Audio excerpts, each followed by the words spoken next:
Le gouvernement doit tout faire pour le peuple. Mokonziata et l'abisoli kamboyo. C'est une phrase que je hais. Un esprit de paresse, de dépendance. On demeure des enfants éternellement.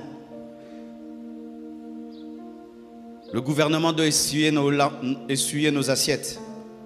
Ils doivent laver nos enfants. Il doit peindre nos maisons. Il doit gérer notre argent. Étudier à notre place. Curer nos caniveaux. Jeter nos immondices. Torchonner nos maisons. Quand quelque chose ne va pas, c'est le gouvernement. Quand quelque chose ne marche pas, ce sont les dirigeants. Devant chez toi, il y a plein d'immondices. Et tu dis quoi? Que les dirigeants viennent enlever. Mais en attendant, mais c'est toi qui vas souffrir de la malaria. Il faut qu'il fasse tout. Un jour, un président américain prend le pouvoir et les gens s'attendent à ce qu'il puisse dire « Je ferai ceci pour vous, je ferai cela pour vous ». Il dit ceci, ne dites pas « Que fera l'Amérique pour moi ?» mais plutôt « Que ferai-je pour l'Amérique ?» Et si on pouvait dire cela, qu'est-ce que je ferai pour l'Afrique? Qu'est-ce que je ferai pour le Congo? Tu t'attends à ce que le Congo fasse et fasse et fasse et fasse. Mais le Congo, c'est toi. Dis à ton voisin, le Congo, c'est toi. Le Congo, c'est toi. Quand tu vois, tu es en train de manger et tu jettes le papier. C'est toi le Congo qui salit. Alors un Congolais vient, il jette le papier. Un deuxième jette le papier. Après, nous avons des monceaux et des monceaux d'immondices. Tu utilises une bouteille en plastique et tu la jettes, Regardez si elle y mettait. Lorsque des fois il y a des machines qui viennent enlever ces bouteilles dans la rivière. Qui ont jeté ça? Est-ce que c'est le gouvernement qui est venu jeter ces bouteilles en plastique dans l'eau? C'est nous qui les jetons. C'est nous qui les jetons. Tu ne peux pas prendre ton papier, le ramener chez toi à la maison et puis détruire tes immondices. Tu jettes en cours de route et l'autre jette. Et on dit le pays, le Congo, le Congo. Qu'est-ce que tu as déjà fait pour ton pays? Qu'est-ce que tu as déjà fait pour ton pays? Je glorifie cette jeune femme qui a fait un robot pour le pays. Alléluia. Ne dis pas que le pays doit toujours faire quelque chose pour toi. C'est à toi de servir. La Bible dit dans Marc 10, verset 45, « Car le Fils de l'homme est venu, non pour être servi, mais pour servir et donner sa vie comme la rançon de plusieurs. » Jésus n'est pas venu pour être servi, mais il est venu pour servir. Et si nous sommes des chrétiens, mes frères, nous devons servir notre pays. Alléluia. Faire ce que tu peux. Faire ce que tu peux. Et la première chose que tu dois faire, c'est arranger chez toi. Va arranger chez toi. Va arranger ta maison. Si ta maison est propre, celle du voisin est propre et celle de l'autre est propre et toutes les maisons sont propres, ça fait un quartier propre, une avenue propre. Vous connaissez ces maisons-là qui abîment le décor de l'avenue? Vous les connaissez? Que ce ne soit pas ta maison. Ici c'est beau, chez toi c'est bizarre.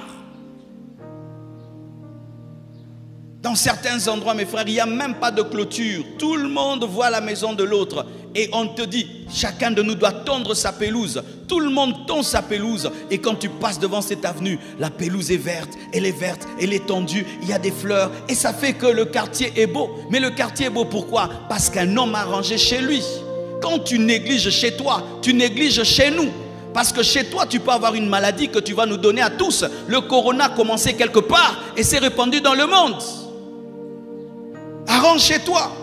Si tu ne peux pas arranger le Congo, arrange chez toi. Et l'autre arrange chez lui. Ça nous fera des avenues propres.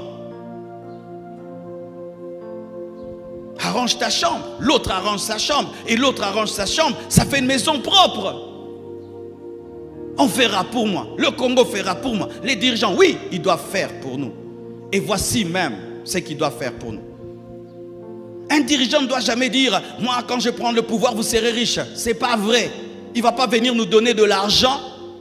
On n'attend pas d'un gouvernement de nous donner de l'argent. C'est de nous donner les conditions pour avoir l'argent. Nous donner des routes. Comme ça, j'ai fait mes affaires. Je vends au Bas-Congo, je reviens facilement.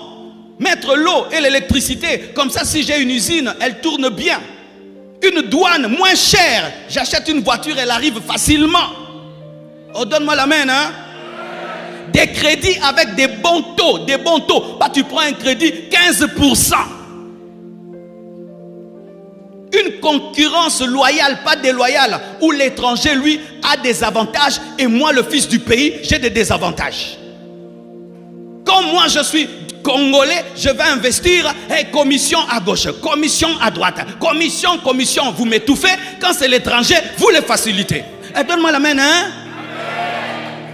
Donnez les moyens, les outils. Donnez les outils, mais ne nous promettez pas de faire de nous des riches. Nous savons que vous ne pouvez pas faire de nous des riches.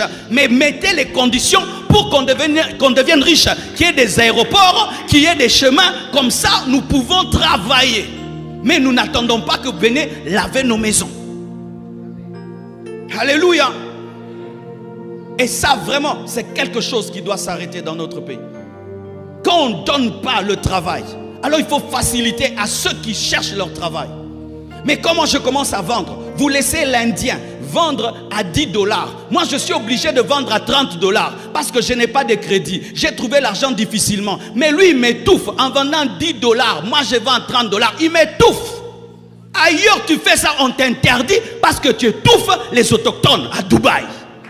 Mais ici, un étranger vient, il vend 5 $, c'est que nous on vend en 30 $, pas parce qu'on est cupide, parce qu'on n'a pas le choix. Il faut lui dire de faire monter aussi les prix, comme ça c'est égal, ou vous m'aidez à rabattre les prix en me donnant aussi des crédits comme lui. Alléluia. Sinon, frères et sœurs, nous aurons toujours des problèmes. Et sinon, le peuple viendra toujours auprès de vous. Aidez-nous, aidez-nous. Donnez les outils, on ne viendra pas vous déranger. Parce qu'un homme qui travaille, il a besoin que des outils. Donne-moi seulement les moyens de faire, de circuler. Donne-moi les moyens d'investir. Facilite-moi les choses, je ne viendrai pas te déranger. C'est tout ce que demandent les bosseurs. Les bosseurs ne demandent pas l'argent, ils demandent les conditions pour bosser. J'ai besoin de faire 5 courses par jour, je fais 5 courses par jour. Mais aujourd'hui, tu fais une seule course. Tu quittes à 6 h, tu rentres à 23 h KO. Alléluia. Alors, ne demandez pas que le gouvernement fasse pour vous des petites choses que vous pouvez faire pour vous-même. Demandez les outils. Alléluia. Demandez les outils. Demandez l'eau partout, l'électricité partout, des routes partout, des aéroports, des aérodromes, des trains, pour qu'on circule. Alléluia. Mais pas qu'ils viennent tout régler chez nous. Là, c'est demeurer des enfants. Frère, quand je suis allé en Israël, j'étais étonné. Vous savez, la notion, c'est que nous voyons, on pense que comme là-bas, ils ont la guerre, il y a des grands militaires partout. J'arrive là-bas, je trouve des jeunes qui travaillent à l'aéroport, des jeunes filles qui travaillent à l'aéroport. Mais tu sens qu'elle est prête à mourir pour son pays. Elle est prête à donner sa vie pour son pays. On devait rentrer à Kinshasa, mes frères. Il y avait certains documents qui n'étaient pas en ordre. Une jeune fille, je crois, de 19 ans est venue nous poser des questions. Mais elle avait l'autorité d'une maman de 80 ans. Ah, tu sens que cette fille ne joue pas. Qu'elle va te mettre en prison si tu blagues. Tu sens qu'elle est jeune, mais elle est consciente que son pays est en guerre. Elle est consciente qu'il y a des gens qui cherchent à amener des bombes dans son pays. Tu sens elle est consciente de ça. Elle ne te dit pas. Tu sens que cette fille sait que si elle ne fait pas sérieusement son travail, une bombe peut entrer dans l'avion et elle va rendre compte. Elle est consciente de ça.